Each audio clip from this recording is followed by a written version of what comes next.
What's up, y'all, and welcome back to The Dose, where we are here to help leaders pivot into their next. My name is Alex Seal, and I've enjoyed 20 years with the world's most caring company, and I want to take leadership concepts and bring them to you in a digestible manner that will help you get into the next season of your leadership. Let's grow. What's up, guys, and welcome back to another episode of The Dose. The Dose is designed to help leaders get better each and every day. My name is Alex Seal, and I'm delighted to be here with you guys today. I've spent 20 years with the world's most caring company, and in those 20 years, I've seen a lot. I've experienced a lot. I've had the opportunity to impact hundreds of people through leadership and just working in the trenches with people. And through those experiences, I've had the ability to be able to help other people develop and grow. And so I'm bringing some of those same principles and learnings that I gained at my job to here.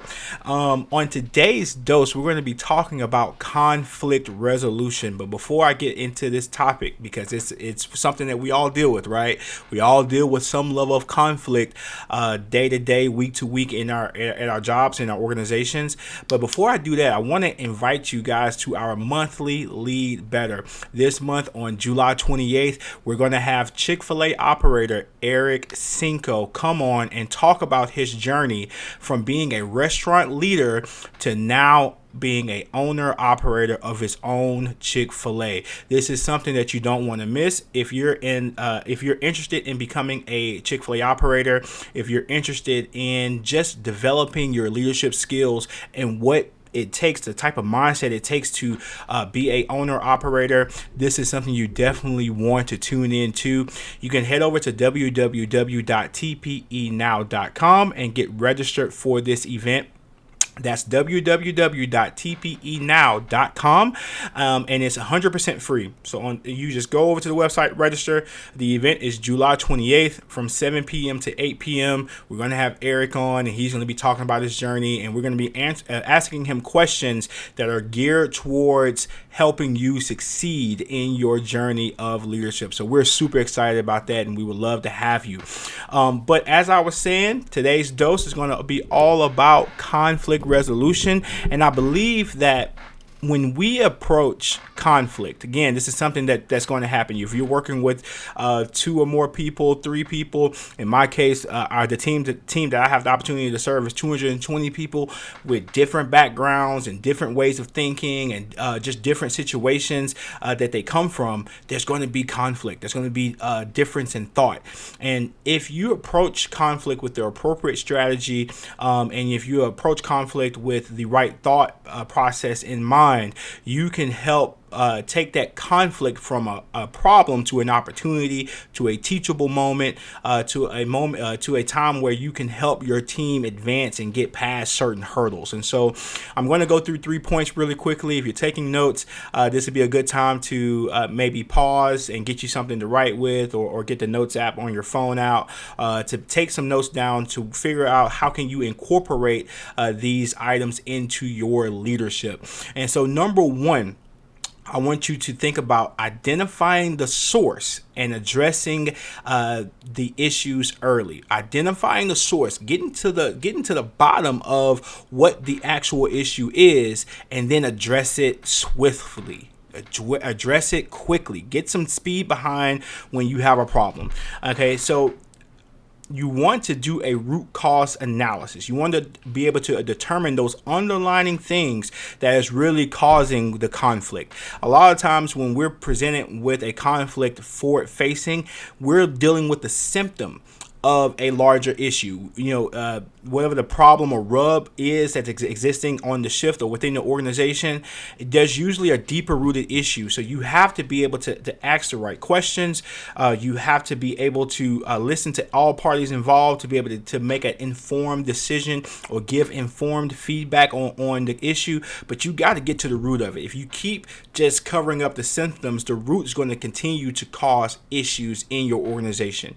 You have to address these issues quickly.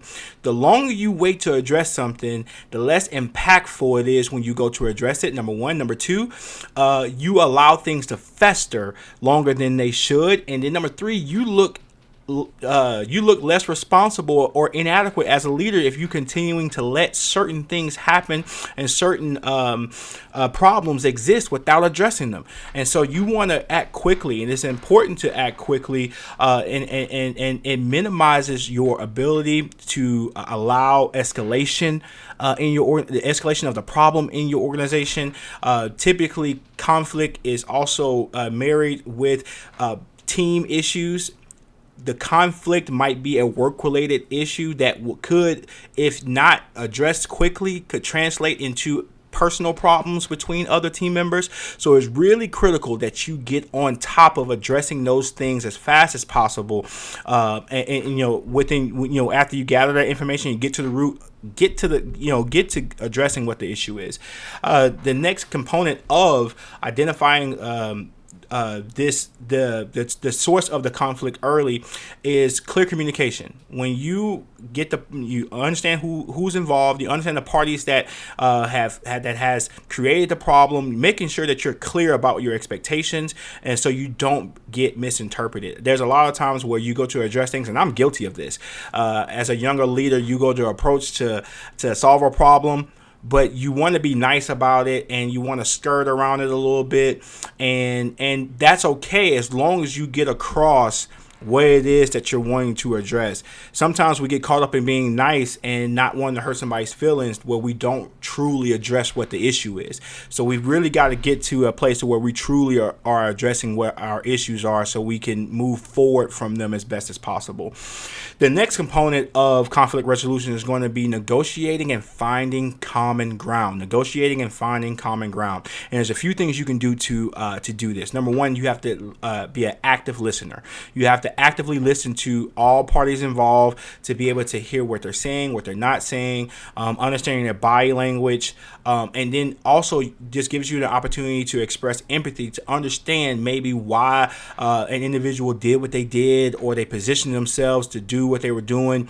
And so when you're active listening, you get a chance to really be able to connect with the individuals that you're talking to, and then the negotiation piece becomes a whole lot easier in finding common ground because they understand that you giving them the ability to express themselves. They know that you heard them out, and then from there you can then try to figure out how to come to a conclusion.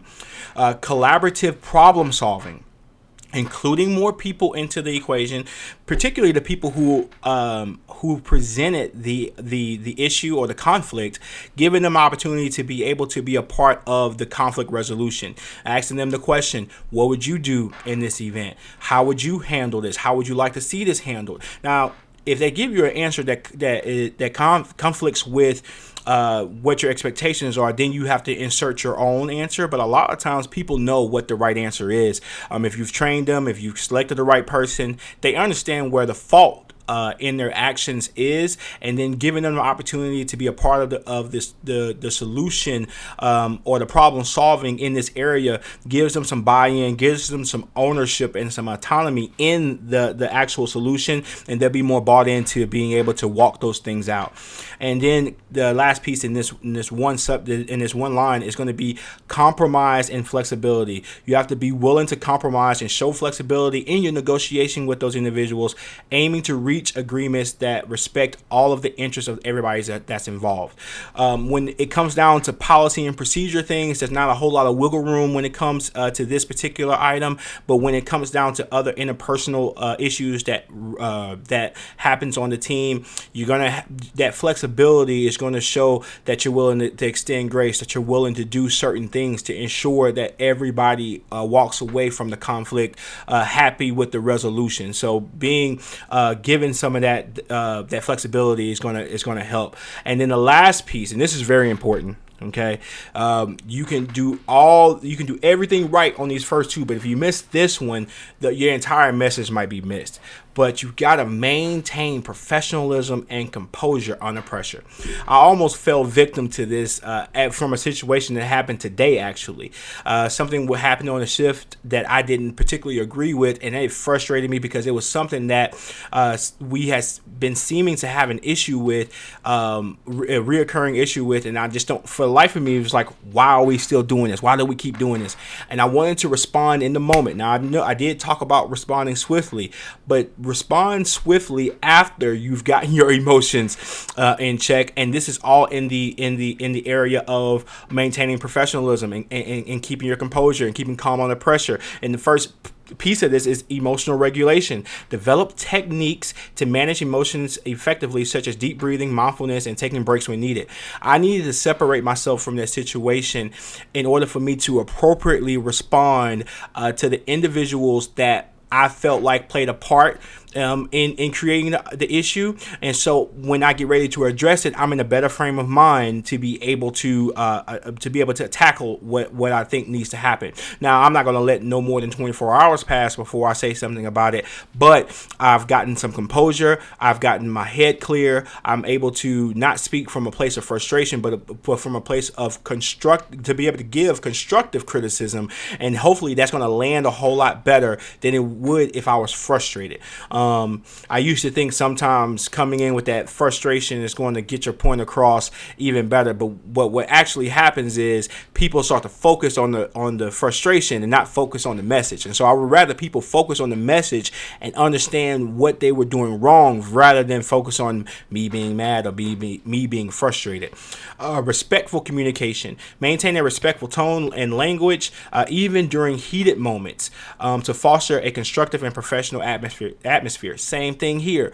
You want to make sure that your message is not lost in translation because of the way you're coming across. I always use the analogy of Ferrari is a beautiful vehicle. Lamborghini performs at a very high level. However, if you take those two vehicles and take them off of an asphalt road, a concrete road, and put it on a dirt road, you don't get all the performance from those vehicles. Those vehicles are not as useful as they would be if they're on the right path. Now, that's the same thing when it comes down to us communicating about conflict. If we take a great message or what we're identifying as the problem and we're addressing it, but we don't put it on the right road, it's not going to be as effective as we'd like for it to be. And so that's really, really important as it relates to maintaining that composure and regulating our emotions in our communication, being respectful. And then last, but certainly not least, focus on solutions. I always say it's easy to identify problems. It's easy to gripe and complain. Everybody can do that.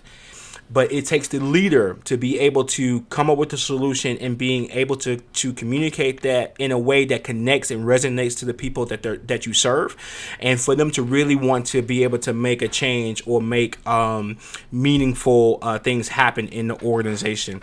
You've got to be solution focused. You can't solely be just negative and dwell on the problem. You got to be able to, as a leader, give the solution, give the expectation, steer your teams towards what you're wanting them to do in a constructive way, to where when you're done with the conversation or you're done with the communication, they know exactly what it is that you're trying to get across and what you want to get across, and you will ultimately help them be better if you are able to package your conversation in a way that's solution focused. So thank you guys so much for tuning in. This was a great conversation around conflict resolution. Again, I'm gonna give you those 3 points really quickly. Number one, identify the source of the conflict and address it early. Understand what the root causes are. Understand it. Don't just address the symptoms, but get down to the bottom of what the issue is, and then get to it swiftly. If in getting to it swiftly, if you're frustrated or angry in the moment, give yourself some time to calm down, but don't wait too long. Make sure you address it head on whenever you can. Negotiate and find common ground. Again, when it comes down to policy and procedure and expectations, sometimes there's not a lot of wiggle room there. But when it's interpersonal things that's happening amongst the folks that are on your team, give a little bit, have everybody give a little bit so we can walk away with a solution that is profitable to everybody. And then last but certainly not least, maintain professionalism and composure under pressure.